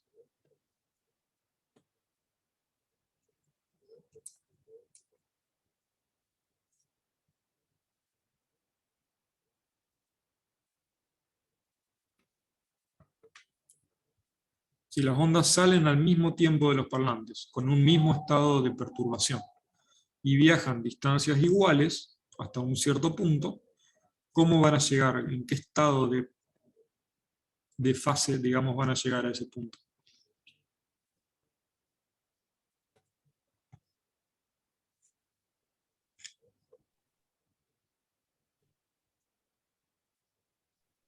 En A lo que fase. me refiero es si llegan en fase, exactamente. Eso es lo que quería que me responda. Si llegan en fase, si salieron en fase y recorrieron distancias iguales, entonces son ondas exactamente iguales, por lo tanto llegan en fase. Entonces, en este punto, ¿qué interferencia vamos a tener? ¿Constructiva o destructiva? Constructiva. Constructiva. Los pulsos siempre se van a sumar, digamos, entre sí. Entonces, si uno llega con la máxima amplitud y el otro también, acá voy a tener el doble de la amplitud. ¿Bien? Ahora, la oscilación que llega acá es algo que va cambiando con el tiempo. Entonces, que haya interferencia constructiva no quiere decir que siempre voy a estar escuchando un sonido todo el tiempo. O sea, lo que va a estar pasando es que acá este punto va a estar oscilando, digamos, o así, como quieran, va a estar oscilando con la máxima amplitud posible, digamos. ¿Sí? Pero ahora, si yo me salgo de este centro de simetría, de este eje de simetría, y me corro a este recorrido, ¿sí? Que es lo que realmente plantea el problema, entonces fíjense que, por ejemplo, a este punto, esta onda recorrió esta distancia, y esta onda recorrió esta distancia. ¿Sí? O sea, esto sería x1, esto sería x2. Y esas distancias no van a ser iguales, nunca. Esta distancia siempre va a ser mayor a esta. ¿Bien? Por una cuestión geométrica, digamos. Entonces, estas ondas no necesariamente van a estar llegando en fase ahí. Si esta persona se va moviendo, esta distancia va a ir aumentando linealmente y esta distancia va a ir aumentando según, bueno, el teorema de Pitágoras, digamos. ¿Sí? Entonces, depende con qué diferencia de fase estén llegando las dos ondas a este punto, va a haber un cierto tipo de interferencia. O las ondas van a llegar interfiriendo constructivamente si llegan, supongamos, las dos con un máximo, o van a llegar a interferir destructivamente si una llega con un máximo y otra con un mínimo. ¿Sí? Igual que lo que estábamos viendo recién. Entonces ahora no es tan simple, digamos. Acá en todos los puntos hay interferencia constructiva. Pero si yo me salgo de ese eje de simetría, no siempre, no en cualquier punto voy a tener interferencia constructiva. tampoco en cualquier punto voy a tener interferencia destructiva, depende de dónde esté. ¿Bien? Y eso es lo que hay que pensar acá. Entonces lo primero que nos pide el problema es qué distancia debe caminar esta persona para alcanzar un máximo de intensidad, es decir, para que haya interferencia constructiva, quiere decir eso. ¿Bien? Eso quiere decir para que las ondas lleguen en fase. ¿Bien? Eso quiere decir que esta onda, si viajó así, llegó acá, bueno, por cómo me llegó con un mínimo de intensidad. ¿Bien? En realidad con un valle acá de la onda. Y bueno, esta onda va a recorrer esta distancia. Y bueno, si llega justo también esta con un mínimo de intensidad, con el valle, entonces en este punto voy a tener un valle con el doble de amplitud. ¿Bien? Ahí estarían llegando en fase. Pero si yo me corro un poquito, con esta onda van a tener una diferencia de fase distinta, que depende de esa posición. Entonces lo que hay que ver es eso. Hay que plantear, digamos, cuáles son las condiciones para que lleguen en fase o para que lleguen totalmente desfasadas. ¿Bien? Entonces, fíjense que la diferencia de fase, como teníamos hoy, tiene que ser de nuevo proporcional a la diferencia de camino, es decir, a la diferencia de distancia recorrido. Y esa relación es a través del número de ondas. ¿Bien? Eso sigue siendo válido para esta situación, que es según lo que vimos hace un rato. Hace un rato calculamos para dos puntos en un mismo medio, vimos qué desfasaje tenían y usamos esto. Ahora tenemos dos ondas distintas que llegan a un punto, y para saber cómo interfieren tengo que ver cuán desfasadas están. Si no están desfasadas, o sea, si llegan en fase, tengo interferencia constructiva, voy a tener un máximo de intensidad. Si llegan completamente desfasadas, voy a tener interferencia destructiva, se van a anular una con otra. ¿Bien? Entonces, primero hay que conocer esto, y segundo hay que ver cómo fabricar esto. De esa manera vamos a tener este desfasaje. ¿Sí? Y después, viendo cuánto vale este desfasaje, vamos a poder saber si interfieren constructivamente o destructivamente. ¿Sí? Lo que conocemos es la frecuencia de la onda, pero acá hay un dato que no se da, pero que se asume, que es la velocidad de propagación de las ondas, que es la velocidad del sonido, son ondas de sonido. ¿Bien? La velocidad del sonido generalmente se toma 340 metros sobre segundos. ¿Bien? Ahora, fíjense que Hertz es 1 sobre segundo. ¿Bien? Velocidad es metros sobre segundo. Y acá tenemos 2 por pi, este es el k, digamos, sobre lambda, por delta x. O sea que yo acá tengo 1 sobre segundo, acá tengo metros sobre segundo, entonces podría fabricar este lambda que tiene que estar en metros. ¿Bien? Para eso tengo que ver cómo combinar estas dos cosas. Para obtener metros, yo tengo que hacer metros sobre segundos, o sea, velocidad, dividido frecuencia, que es 1 sobre segundos. Eso me da metros. ¿Bien? O sea que esto es velocidad sobre frecuencia. O sea que podemos saber cuál es la longitud de onda. Es B sobre F, esto es 690 Hz. Me confundí, es velocidad 340 metros por segundo, dividido 690 Hz. Y eso nos da 340 dividido 690, es 0,49. 3, si quieren ponemos metros. Este es el lambda. O sea, la longitud de onda de estas ondas es de 49,3 centímetros. Cada vez que yo viajo 49,3 centímetros se cumple un ciclo de oscilación. ¿Bien? Entonces, ahora conocemos el lambda. Si yo conozco cuál es la diferencia de camino que recorren esas ondas, multiplico por esto y voy a tener el desfasaje. ¿Bien? Entonces la delta x es el x1 menos, o el x2 si quieren que siempre es mayor, para que dé positivo, menos x1. El x1 es lo que yo voy a tomar como x directamente, es la posición a la que está esta persona, digamos, del parlante A. ¿Sí? O sea, a esto le podemos llamar x directamente. Y el x2, fíjense que es la hipotenusa de un triángulo rectángulo que me queda definido acá, del cual yo conozco este cateto. ¿Sí? Este cateto es x, y esto va a estar relacionado con las dos cosas, por Pitágoras. Entonces, a esto yo lo puedo escribir como la raíz cuadrada de, vamos a llamarle d a esta distancia, para poner todos símbolos, d cuadrado más x cuadrado, eso es Pitágoras, menos x. Ese es el delta x, expresado en función de dónde está parada la persona, digamos, el x, ¿no? Esa es la coordenada que yo estoy tomando como incógnita, es lo que tengo que encontrar. ¿Dónde tiene que estar para encontrar un máximo de intensidad o para encontrar un mínimo de intensidad? ¿Sí?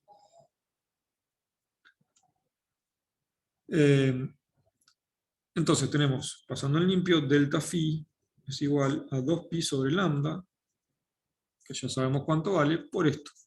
La raíz de d cuadrado más x cuadrado menos x. ¿Bien? Ahora, para que lleguen en fase, este desfasaje que está acá tiene que ser, como ya vimos, un múltiplo de 2pi. Recuerden que cuando algo se desfasa en 2pi, vuelve a estar en fase, como que se resetea la fase, digamos. ¿Sí? Entonces, si este desfasaje, pongo acá, si delta phi es igual a un múltiplo de 2pi, o sea, 2pi por n, digamos, esto es un múltiplo de 2pi, entonces hay diferencia de fase igual a 0, pues se resetea la fase, entonces hay interferencia constructiva. O sea, las ondas van a estar llegando con el mismo estado de perturbación, y eso hace que se sumen mutuamente. Es lo que veíamos con los pulsitos recién. Entonces fíjense que ahora tenemos esta expresión, que si queremos buscar dónde hay interferencia constructiva, tenemos que igualarlo a 2nπ. ¿Sí? Ahora, si el desfasaje, si yo quiero ver ahora la otra condición, digamos, de interferencia destructiva, tengo que ver para qué desfasaje tengo a las ondas completamente desfasadas. ¿Sí? Y eso se da cuando una onda está desfasada respecto de la otra en pi, digamos, ¿sí? En un múltiplo de pi. ¿Bien? Si yo tengo dos senos superpuestos, que eso tal vez lo podemos ver acá.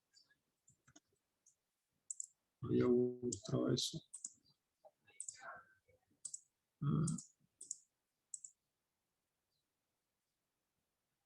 Acá.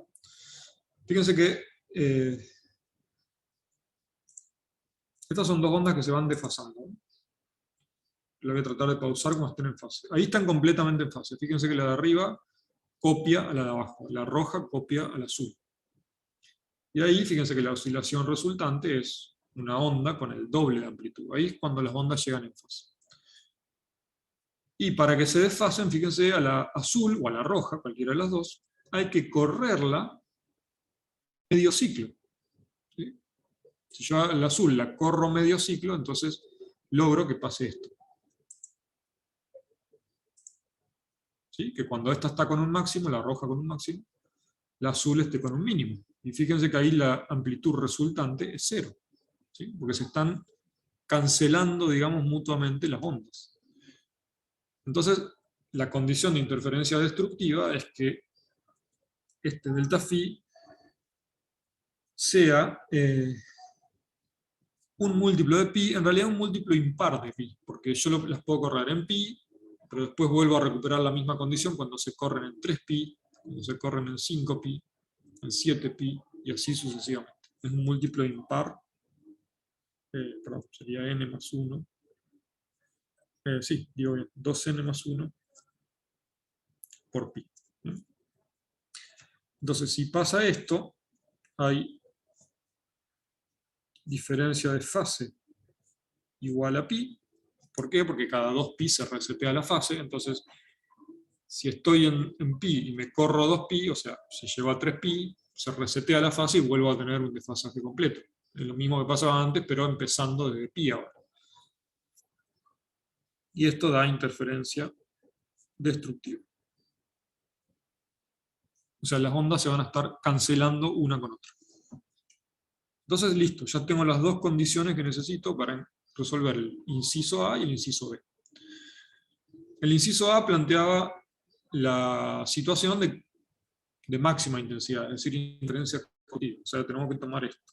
Esto sería para el punto A y esta sería para el punto B. Entonces, listo, ahí tengo, simplemente ahora ya es un problema matemático. Tengo que resolver esto. El delta phi ya sabemos que lo podemos igualar a esto que está acá. Entonces, ahora a esto que está acá lo igualamos a 2npi para buscar cuáles son los x que me dan interferencia constructiva. Entonces, 2npi igual a 2pi sobre lambda por todo esto. Y eso es una ecuación para x. ¿Bien? Porque todo lo otro son cosas conocidas. Acá el 2pi se me va con el 2pi. Fíjense que el lambda lo puedo pasar para acá, entonces esto me queda igual a n lambda, ¿bien? Igual a d cuadrado más x cuadrado, raíz cuadrada más x. Y acá el n es un índice que va recorriendo los números enteros. Fíjense que acá hablábamos de que este n va valiendo 0, 1, 2, 3, 4, porque cada múltiplo, digamos, de 2pi se resetea la fase. Lo mismo acá. Es un índice que ocupa todos los números enteros. ¿Bien? O sea que hay infinitos puntos en los que hay interferencias constructivas. Y también va a haber infinitos puntos donde hay interferencias destructivas. Nosotros nos vamos a quedar con el primero de ellos. Vamos a calcular todos. ¿Bien? Entonces, si yo pongo n igual a 0 acá, llego a algo que no tiene sentido. O sea, tengo lo que se llama una solución trivial, una solución que no sirve para nada, básicamente. Entonces el primer valor que tengo que dar a n es el valor 1. ¿Sí? Entonces, si n es igual a 1, obtengo la primera posición x para que haya interferencia constructiva. ¿Sí? Entonces, eso equivale a la ecuación lambda igual a d cuadrado más x cuadrado más x. Que, bueno, es una ecuación cuadrática, digamos, para x, que, bueno, hay que resolver. Al lambda ya lo conocemos, al d ya lo conocemos, y me va a quedar una ecuación cuadrática para x. Esa ecuación va a tener dos soluciones, y bueno, una me va a servir, la otra no, como ya nos ha pasado antes. ¿Bien? Entonces, si uno tiene que escribir acá, lo que se puede hacer es bueno, elevar todo al cuadrado. Entonces, nada, hay que hacer la resolución de eso. Nos va a quedar,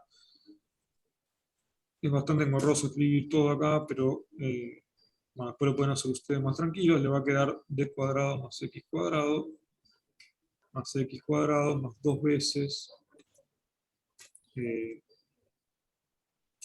la raíz de d cuadrado más x cuadrado. ¿Sí? Por x. A ver, ¿cómo se puede resolver? No es fácil.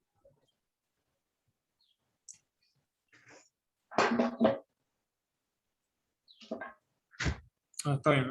En realidad lo que conviene hacer es pasar el x para allá, elevar esto al cuadrado y elevar esto al cuadrado, así se me va la raíz. Lo importante acá es que uno se pueda sacar la raíz de encima, ¿no? Pero bueno, de esta manera que lo hice acá no sigue quedando la raíz. Así que hay que pasar el x para acá, elevar todo al cuadrado. Y nos queda, en definitiva, lambda cuadrado más x cuadrado menos 2 lambda x de este lado, y acá me va a quedar d cuadrado más x cuadrado. ¿Sí? Ahí sí lo puedo resolver. Fíjense que el x cuadrado se termina yendo, así que x cuadrado con x cuadrado, me queda una ecuación para x que es bastante sencilla. Paso este que está restando para allá y el d para este lado, entonces me queda x igual, pues paso dividiendo todo lo que queda, queda lambda cuadrado menos d cuadrado dividido 2 lambda. ¿Sí? Ese sería el resultado. O sea, esto me va a dar la primera distancia x para la cual tengo un máximo de interferencia. Lo mismo hay que hacer para el caso B, digamos. ¿Sí? Ahora simplemente cambiamos la condición. Acá tenía la condición de interferencia constructiva, acá tengo la condición de interferencia destructiva. Pero el proceso es exactamente el mismo. Me queda una ecuación, que ahora no va a ser 2nπ de este lado, sino 2n más 1π. Y, bueno, le asigno un primer valor al n, que en este caso puede ser 0 el primer valor, eso nos sigue dando una solución válida. Entonces le doy el valor 0, y nos queda pi de este lado, y todo este choclo de este, y bueno, se resuelve de nuevo. ¿Bien? Y ahí salen el primer valor de x, que nos va a dar interferencia destructiva. O sea que las ondas estén llegando desfasadas. ¿Se entiende el problema?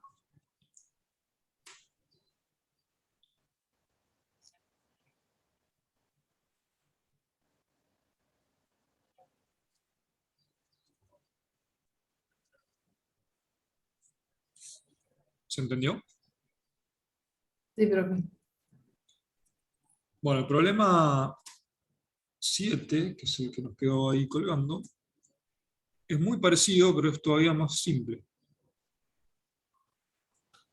Ya lo pongo en pantalla para que lo vean. Acá también tenemos dos fuentes de onda, que podemos pensar que son dos parlantes, que están separadas a una distancia de 1 metro, y están alimentadas por el mismo oscilador armónico, que generan ondas de una frecuencia de 1150 Hz.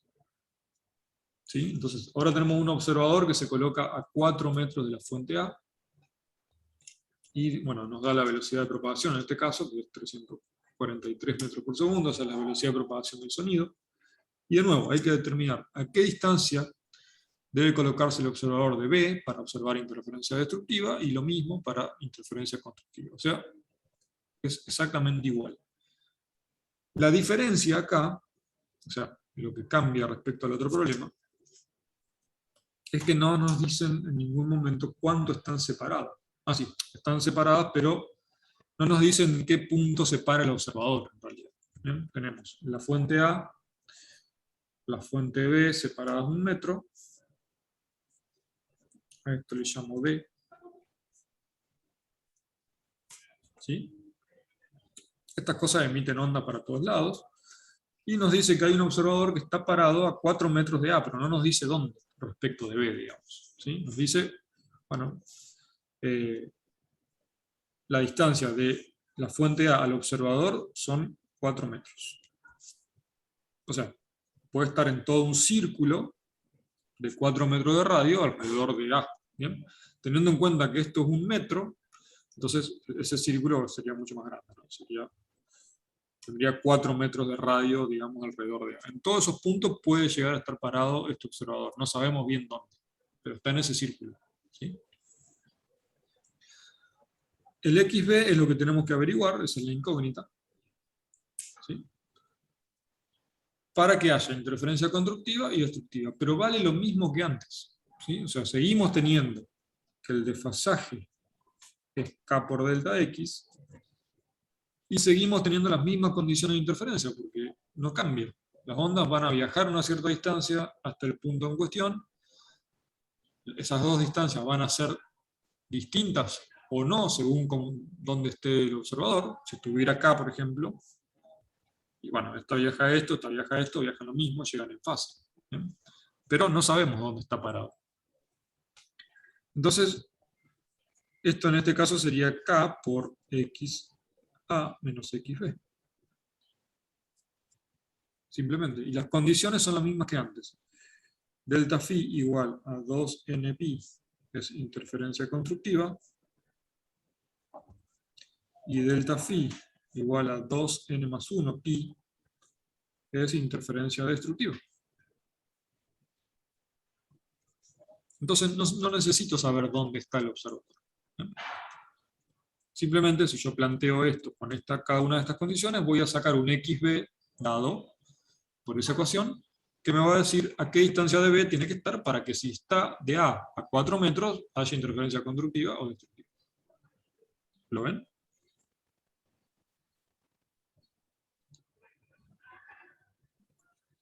Entonces, si pensamos, bueno, lo hago acá el dibujito para poder escribirlo mejor, para que se vea mejor en realidad. Si esto es 1 metro, entonces un radio de 4 metros sería un radio así, alrededor de A. El observador puede estar en cualquier punto de eso, pero de B no puede estar a cualquier distancia, digamos, tiene que estar a ciertas distancias definidas por este n. Este n es el que me va a estar diciendo de B dónde tiene que estar, digamos, alrededor de también una serie de círculos concéntricos, de tal manera que el observador encuentre puntos donde haya interferencia constructiva o destructiva. ¿Sí? O sea, supongamos que, para poner un ejemplo, supongamos que el observador esté acá.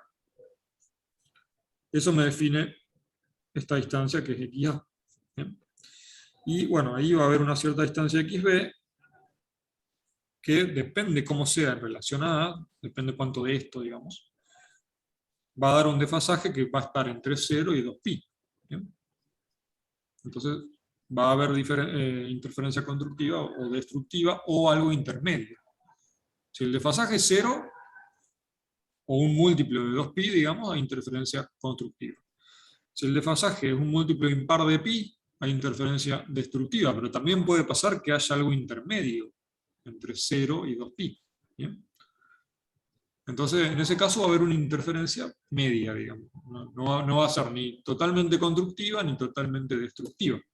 Eso es lo que se ve también acá. En ese que teníamos recién.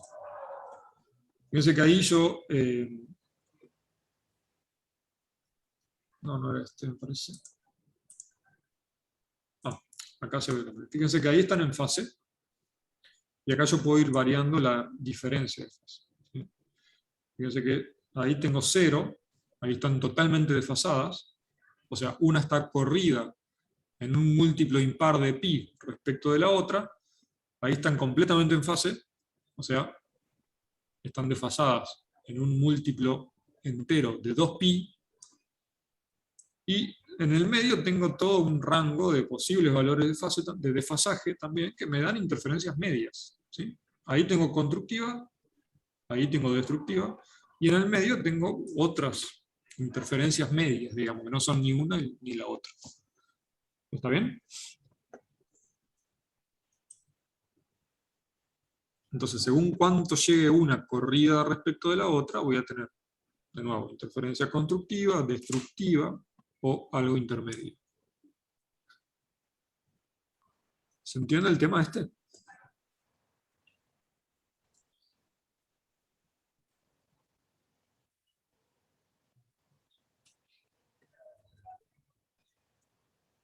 Bueno, y si quieren con eso ya podemos ir terminando para no saturarlos más de información.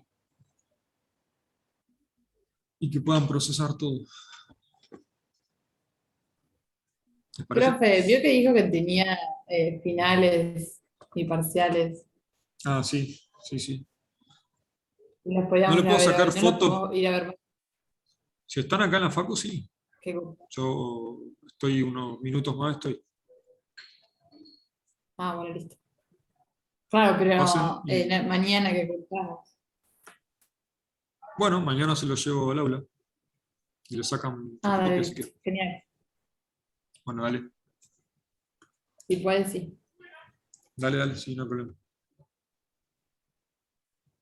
Bueno, los dejo libres. Chao, profe. Chau, chau.